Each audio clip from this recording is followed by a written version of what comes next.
going to start with functions of a commercial bank. Yesterday I have introduced you regarding the primary functions. We'll see. You'll be learning 4 different points under primary function. First is regarding the accepting of deposits you'll learn, then granting of loans which is done by the banks, and then also the provision of payment system and the credit creation. So these all are first and foremost works, or let us say the functions which a bank does. So let us begin. First one is accepting deposit. Accepting deposit here is the sum of money which is paid into a bank by general public. Now why people deposit, why do they keep their money with the banks, is first and foremost thing is it's safer, that the amount rather than being at home it is in the bank, and also the amount of interest which we are going to get on that amount, that is again another advantage why people save. And also whenever there is need they can withdraw the amount, they can take the amount from the bank and use for their for fulfilling their various requirements. So here regarding accepting deposits which is being done by the bank, we'll see different kinds of deposits. A common man, the general public, or let us say the people, they like to deposit in the bank. First and foremost we have is a fixed deposit account. As the word itself says, here when the money is put in the bank, it is fixed. It is put up for some couple of years. It could be 1 year, 3 years, 5 years, or even more. So what is the beauty of this kind of deposit is the amount will be there. For example, if I have done a fixed deposit, it will be there in the bank for 5 years, and at the end of the year, after 5 years, including the interest amount, I'll get my this total amount and the interest amount. And also the interest which is being paid by the bank on these kinds of deposits is higher than any other deposit. Why? Because if like I said, if the deposit is done for 5 years, I'm not going to ask for that money back. So bank will utilize this money for its own various other activities, transactions, for creating the credit, or it could be anything else. So that is what is all about fixed deposit. This is also called as a term deposit or time deposit. Okay, just have a look. Fixed deposit account. Money in these account is deposited for a fixed period of time and cannot be withdrawn before the expiry of that period. The rate of interest on this account is higher. And one more important point to be noted, fixed deposit accounts are also called as time deposits or term deposits.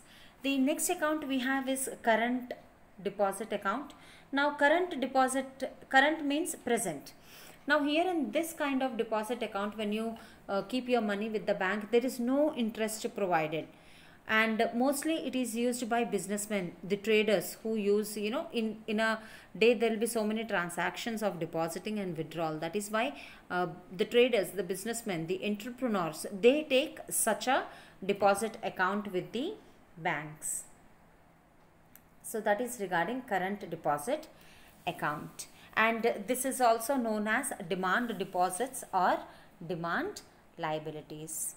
Next we have is savings deposit account. Most of us we go for savings deposit account.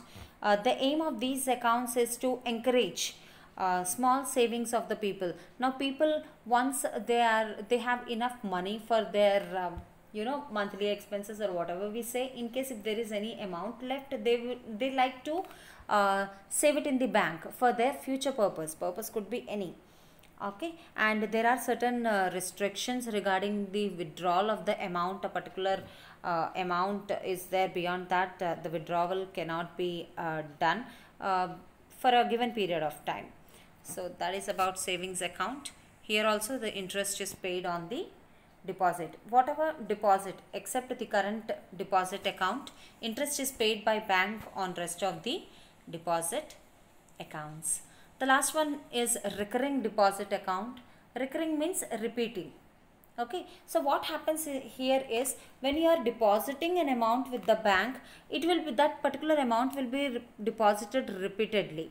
for a particular period of time. For example, if I have taken a recurring deposit account and I am paying monthly, let us say some 10,000 to the bank for 3 years. So I am supposed to pay this 10,000 for next 3 years, and after that span of 3 years the bank is going to give me all this amount and also the interest which I am eligible to get on this amount. I'll be getting that.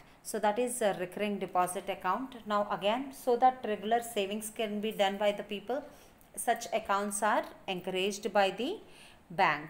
And money in these accounts, it could be monthly installment or it could be quarterly installments once in 3 months, or it could be also half yearly installments as per the convenience of the account holder.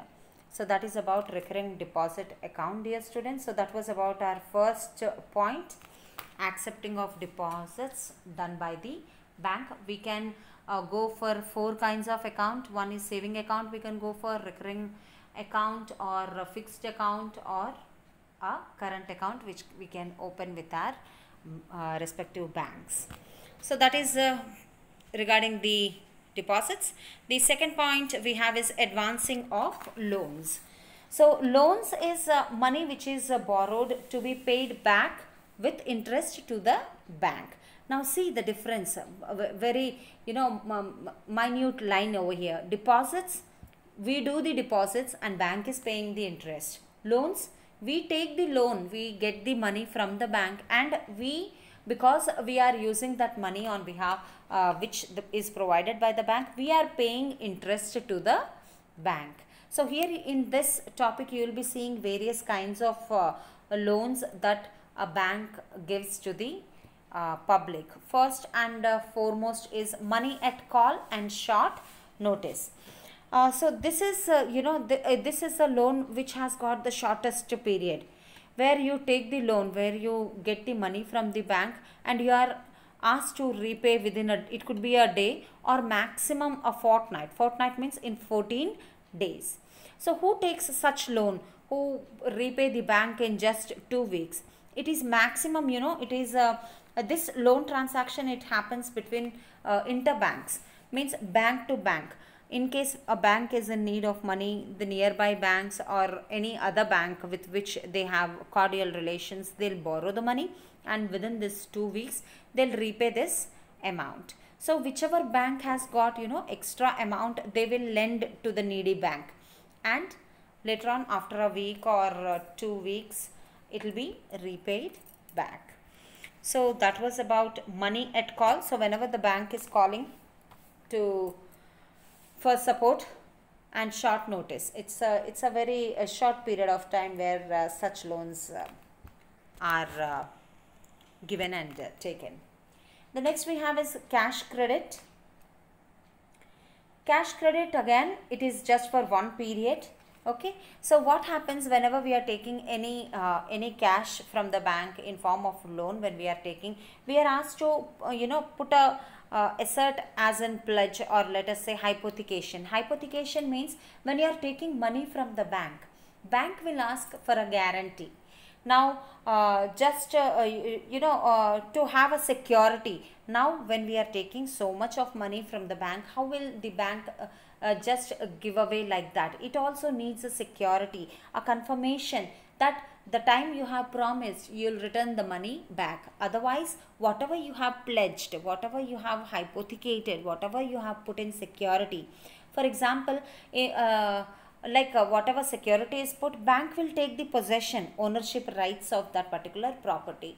For example, say I have taken a loan of 10 lakhs from the bank and I kept my house documents with them and I promised to repay them back in 5 years. In case if I fail to repay, bank will have all the rights to take my property, to take my house under their possession. They will get the ownership rights on my house because I have agreed to do so. So that is about cash credit. Just have a look. I'll just do a quick reading for you all. Loan which is guaranteed for a period of 1 year or less may be renewed after the expiry. It is made generally against a hypothecation or pledge of goods with the bank. Borrower need not withdraw the whole of the sanctioned amount. Okay, so whatever cash credit is being given, whoever is taking it, it's up to their decision whether they want to withdraw the whole amount or they want to take it in installments little by little. But whatever amount they will be taking, only the interest will be charged on that particular amount. So he may withdraw in installments as per his needs. Interest is charged only on the amount utilized. Banks may impose commitment charges on the unutilized portion. So when the cash is, that limit is allotted, and in case if any amount is, unutilized, is not taken, again the banking charges will be issued on that, charged on that. So that was about cash credit, this second type of loan which you all have seen. Next we have overdraft. Overdraft means, draft means generally taking the amount from the bank. But when we take more than what is there in our account, let us say there is no balance in our account and still bank agrees us to withdraw the amount, that is what is called as overdraft. So what happens now, for example, in my bank account there is some 5 lakh rupees and I am in need of 5,50,000. So bank 5 lakh is taken, and this 50,000 extra which I am taking from the bank, it is kind of a loan to me which I am supposed to pay back to the bank, this 50,000 amount. So that is what is called as overdraft. When the amount which you are looking for is not in your account but still bank allows you to withdraw, bank arranges that amount for you, that is called as overdraft. Have a look. Sometimes the bank provides overdraft facilities to its customers through which they are allowed to withdraw more than their deposits. Interest is charged to the customers on the overdrawn amount. Okay, so that was about overdraft. Next we have loans. Loans are given, different kinds of loans are there, short term and long term loans, or let us say term loan or demand loans, and an agreed amount of interest will be there. Whoever is taking the loan from the bank, they are supposed to pay that amount along with the interest. And again it is made normally against security, any hypothecation of asset or let us say pledge which is put up with the bank, this loan amount is sanctioned. So that is it about this. Now let us see the third one. What do we have?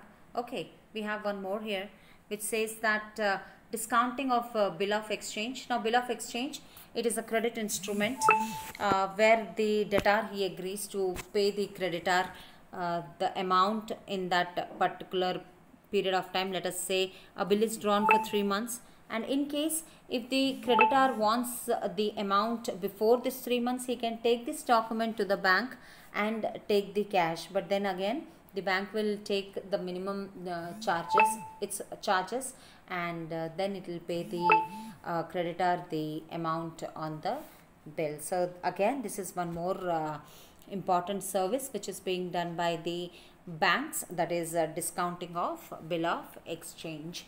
In your accounts, dear students, you have the first chapter, bill of exchange. It will be really very clear to you over there, so I am not going to go into the topic, but this is the gist of the topic.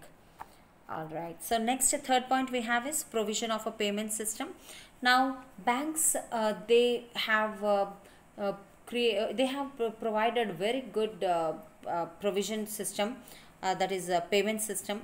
Like rather than not only just dealing in cash, a beautiful example would be checks. Checks are this instrument is it's a credit instrument which is given by banks. Like when you go to a bank and open an account, you will be issued a checkbook also, and checkbook you will just have to fill the amount, name of the person to whom this amount is to be given, your signature, and again there are different kinds of checks that you will be learning in future videos. So what I mean to say is these checks, they make the payment system really easy, and the bank you'll just have to instruct your bank that so and so check to be paid to the pay whomever you are mentioning on the check. So it is again most developed credit instrument in today's money market. And then we have credit creation. Credit creation is Money creation, the money supply in the country will be increased when there is a credit. It is expansion of deposits. Like not only banks are helping in deposits but also creating this credit. They are helping the people who are looking for credit by various means. Loans is one of the beautiful examples. So this was about various primary functions which are being done by a commercial bank especially. Thank you so much for listening to today's class.